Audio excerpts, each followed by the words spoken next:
Next है preparation to hibernation. ये hibernation के लिए ये किस तरह से तैयारी करते हैं, क्या चेंजेस लाते हैं ताकि ये हाइबरनेट पीरियड जो है उसको आसानी से गुजार सकें। फिर जो तैयारी है हाइबरनेशन की, इसके लिए क्या है, लार्ज ईटिंग, ज़्यादा से ज़्यादा खुराक जो है ये हासिल करते हैं और ज़्यादा से ज़्यादा यानी कि खुराक की तलाश में निकलते हैं, खुराक को खाते हैं, उसको बॉडी का हिस्सा बनाते हैं, यानी कि बॉडी के अंदर ज़्यादा से ज़्यादा जो खुराक है उसको स्टोर करते हैं। Stored energy, maximum amount of जो एनर्जी है उसको बॉडी के अंदर स्टोर करते हैं, फैट की सूरत में, प्रोटीन की सूरत में, इस तरह कार्बोहाइड्रेट की सूरत में ज़्यादा से ज़्यादा जो एनर्जी है वो बॉडी के अंदर स्टोर की जाती है। नेक्स्ट है इंक्रीज बॉडी वेट, यानी कि अपना जो बॉडी का वेट है उसको मैक्सिमली इंक्रीज करते हैं ताकि हाइबरनेशन के दौरान यही जो स्टोर रिज़र्व है इसका एनर्जी का, उसको वो इस्तेमाल में ला के तो सर्वाइव कर सकें। सीक्स अप्रोप्रिएट स्पेस, और जो लास्ट एज है जब हाइबरनेटिंग पीरियड शुरू होने वाला होता है, यानी कि जब विंटर की आमद होती है, तो ये क्या करते हैं कि एक ऐसी जगह की तलाश में निकलते हैं कि जहाँ पे ये ख़ुद को हाइबरनेट कर सकें, जहाँ पे जो एनवायरमेंटल इफ़ेक्ट्स हैं, माहौलियाती असरात हैं, इनके ऊपर कम से कम असरअंदाज हों। मिसाल के तौर पे बरोज़ के अंदर चले जाना या फिर किसी अपने आप को किसी ऐसी जगह में छुपा लेना जहाँ पे माहौलियाती असरात जो हैं वो इनके ऊपर ज़्यादा असर ना करें। एक यहाँ पे तारपुर जो है ये इनएक्टिव कंडीशन है,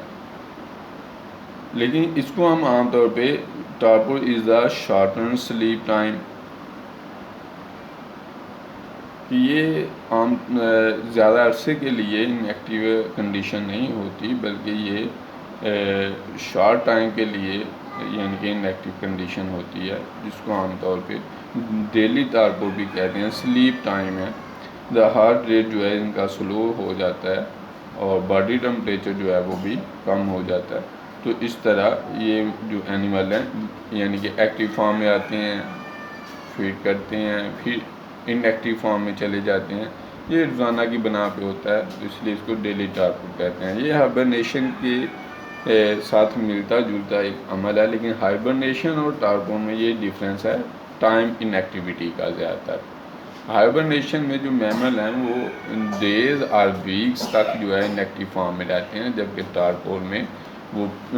टाइम्स ऑफ द डे यानी कि दिन का कुछ हिस्सा जो है इनके रात के वक़्त या कोई वक़्त मखसूस वक़्त दिन का जिस दौरान वो इनएक्टिव फॉर्म में जाते हैं। नेक्स्ट है डिस्टर्बेंस इन हाइबरनेशन। हाइबरनेशन के दौरान जो है वो डिस्टर्बेंस क्या होती है, आमतौर पे नॉइज़ की है कि जो शोर है, शोर की आलूदगी जो है ये हाइबरनेशन को डिस्टर्ब करती है। इसके अलावा वाइब्रेशन है। अब ये डिस्टर्बेंस की वजह से क्या होगा, प्रीमेच्योर अवेकनिंग हो जाएगी। जो मैमल हैं वो क्या होगा कि वक़्त से पहले जाग जाएंगे। तो इस सूरत में ये जो प्रीमेच्योर अवेकनिंग है ये बाज़ औक़ात यानी कि ये मैमल के लिए जो है ये उनकी मौत का बायस बन सकती है।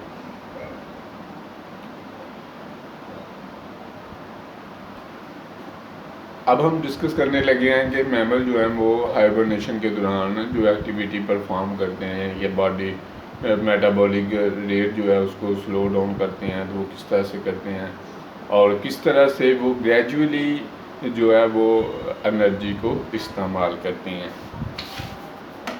प्रोसेस जो अभी हमने पहले जिनका जिक्र किया है उनकी अब हम डिटेल, उनका जो मेथड है, मैकेनिज़्म है, वो डिस्कस करने लगे हैं।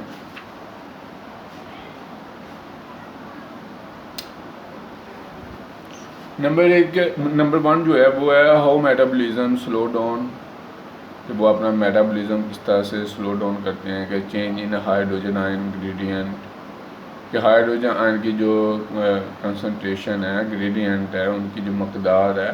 उसको कम कर लेते हैं, चेंज कर लेते हैं। आमतौर पे हम देखते हैं कि जितने भी ये जो है क्रैब साइकिल है या जिस्म के दौरान इसकी कैटालाइजेशन होनी होती है, इसकी लाइसिस होनी होती है कार्बोहाइड्रेट्स की, और एटीपी एनर्जी जो है वो तैयार किए जाते हैं, या बीटा ऑक्सीडेशन है, ये जो है ग्लूकोलाइसिस है, यानी कि जितने भी ये जो अवामल हैं जिनके ज़रिए ये हार्वेस्ट किया जाता है प्रोटीन को, लिपिड को, कार्बोहाइड्रेट्स को, तो लास्ट पे जो चीज़ क्रैब साइकिल में एंट्री से पहले इन तमाम मालिक्यूल्स को कन्वर्ट किया जाता है एसिटाइल कोएंजाइम ए में, और आगे इसकी फिर इनको दाखिल कर दिया जाता है क्रैब साइकिल में। इस दौरान हाइड्रोजन आयन जो है उसकी एक मुनासिब मकदार जो है वो होना ज़रूरी है, क्योंकि ये जो ऑर्गेनिक कंपाउंड हैं इनके अंदर हाइड्रोजन आयन की कंसंट्रेशन जो है ये काफ़ी इफ़ेक्ट करती है। तो जब हाइड्रोजन आयन की जो कंसंट्रेशन है वो कम होगी तो उस सूरत में जो मेटाबॉलिक रिएक्शन है वो क्या हो जाएंगे, स्लो हो जाएंगे। इसके अलावा दूसरा मेथड जो है जिसके ज़रिए ये अपना मेटाबॉलिक रेट जो है उसको स्लो करते हैं वो है inhibiting the conversion of pyruvate to the acetyl coenzyme A by PDK4। आम तौर पे नॉर्मली क्या होता है कि एसिटाइल कोएंजाइम ए को क्रैब साइकिल में दाखिल किया जाता है और उससे उसके ऑक्सीडेशन के नतीजे में एटीपी मॉलिक्यूल जो हैं वो हार्वेस्ट किए जाते हैं। तो पायरुविक एसिड जो है यानी जो पायरुवेट है इसको पहले एसिटाइल कोएंजाइम ए में कन्वर्ट किया जाता है, फिर एसिटाइल कोएंजाइम ए को क्रैब साइकिल में दाखिल किया जाता है और ऑक्सीडेशन के नतीजे में एटीपी जो है ये हार्वेस्ट किए जाते हैं, जिनको एटीपी की एनर्जी को फिर एक्टिविटी के लिए इस्तेमाल किया जाता है। मगर हाइबरनेशन के दौरान क्या होता है कि वो एंजाइम जो पायरुवेट को एसिटाइल कोएंजाइम ए में कन्वर्ट करता है जिसका नाम पायरुवेट डिहाइड्रोजिनेज, ये वो एंजाइम है जो पायरुवेट को एसिटाइल कोएंजाइम ए में कन्वर्ट करता है। तो हाइबरनेशन के दौरान एक एंजाइम PDK4 इसकी कंसंट्रेशन जो है वो टिश्यू सेल में बढ़ा दी जाती है और ये एंजाइम क्या करता है कि ये इनहिबिट कर देता है पायरुवेट डिहाइड्रोजिनेज की एक्टिविटी को, और जब पायरुवेट डिहाइड्रोजिनेज की एक्टिविटी जितनी कम हो जाएगी यानी कि ये काम नहीं करेगा तो ज़ाहिर है पायरुवेट एसिटाइल कोएंजाइम ए में जो कन्वर्जन है ये अमल जो है ये भी उतना ही कम हो जाएगा, रुक जाएगा। अब जितनी PDK4 की कंसंट्रेशन ज़्यादा होगी, ये इनहिबिटर एंजाइम है, इसकी कंसंट्रेशन जितनी ज़्यादा होगी उतनी पायरुवेट की एसिटाइल कोएंजाइम ए में कन्वर्जन जो है वो कम हो जाएगी। क्यों कम हो जाएगी? क्योंकि पायरुवेट डिहाइड्रोजिनेज एंजाइम जो पायरुवेट को एसिटाइल कोएंजाइम ए में कन्वर्ट करता है उसकी एक्टिविटी PDK4 की वजह से इनहिबिट हो जाएगी। नेक्स्ट है शिफ्ट इन फैट यूटिलाइजेशन। आमतौर पे ट्राई एसाइलग्लिसरोल जो हैं इनकी लाइसिस होती है पैंक्रियाटिक लाइपेज के नतीजे में। पैंक्रियाटिक लाइपेज जो है ये ट्राई एसाइलग्लिसरोल्स के ऊपर एक्ट करता है और इनको कन्वर्ट कर देता है ग्लिसरोल और फैटी एसिड में,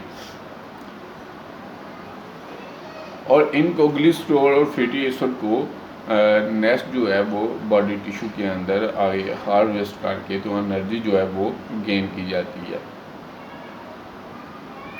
ये नॉन हाइबरनेटिक कंडीशन में होगा कि पैंक्रियाज जो है वो लाइपेज एंजाइम जो है वो सक्रीट कर रहा है, जबकि हाइबरनेशन के दौरान जो है ये पैंक्रियाज लाइपेज जो है सक्रीट करना बंद कर देता है, और इस दौरान जो लाइपेज हैं ये प्रोड्यूस होते हैं other tissue of the body than pancreas. मिसाल के तौर पे हार्ट पे, यानी कि जहाँ पे एनर्जी की ज़रूरत होती है वहाँ पे ये जो लाइपेज एंजाइम है ये सक्रीट होते हैं, ना कि पैंक्रियाज में। पैंक्रियाटिक लाइपेज की जो है वो सक्रीशन बंद हो जाती है, और जो लाइपेज जो है ये सक्रीट होता है पैंक्रियाज के अलावा दूसरे टिश्यू में जहाँ पे एनर्जी रिक्वायर होती है। आमतौर पे हार्ट, दिल की धड़कन को बरकरार रखना ज़रूरी है ज़िंदा रहने के लिए, तो इसलिए वहाँ पे एनर्जी जो है वो हासिल की जाती है इसी एंजाइम की एक्टिविटी के नतीजे में, कि जो ही ट्राइग्लिसरॉल जो हैं ये हार्ट में पहुँचते हैं तो वहाँ पे जो लाइपेज है ये इसको ग्लिसरॉल और फैटी एसिड में कन्वर्ट कर देता है, और इसके से फिर एनर्जी जो है एटीपी हार्वेस्ट की जाती है। तो ये था आज का हमारा टॉपिक हाइबरनेशन के हवाले से। इसमें हमने डेफिनेशन हाइबरनेशन की डिस्कस की है, इसके फिजियोलॉजिकल चेंजेस जो हाइबरनेशन के दौरान वकूफ़ पज़ीर होती हैं उनकी बात की, अडाप्टिव वैल्यू का जिक्र किया, और किस तरह से मैमल जो हैं ख़ुद को तैयार करते हैं हाइबरनेशन के लिए ये बात की, और हाइबरनेशन के दौरान क्या डिस्टर्बेंस जो है जिनका सामना करना पड़ता है मैमल को, और अगर इनकी प्रीमेच्योर अवेकनिंग हो जाए तो इस सूरत में इनकी डेथ हो जाती है, ये बात की। फिर यह कि ये अपने बॉडी टेम्परेचर किस तरह से स्लो डाउन करती है वो बायोकेमिस्ट्री हमने यहाँ पे आज बयान की है, और इस तरह से फैट को ग्रेजुअली यूटिलाइज करते हैं, ये सारी चीज़ें जो हैं हम डिस्कस की हैं। तो कल हम इंशाअल्लाह पढ़ेंगे काइंड्स ऑफ हाइबरनेशन की अक़साम जो हैं उनके बारे में बात करेंगे। जज़ाक।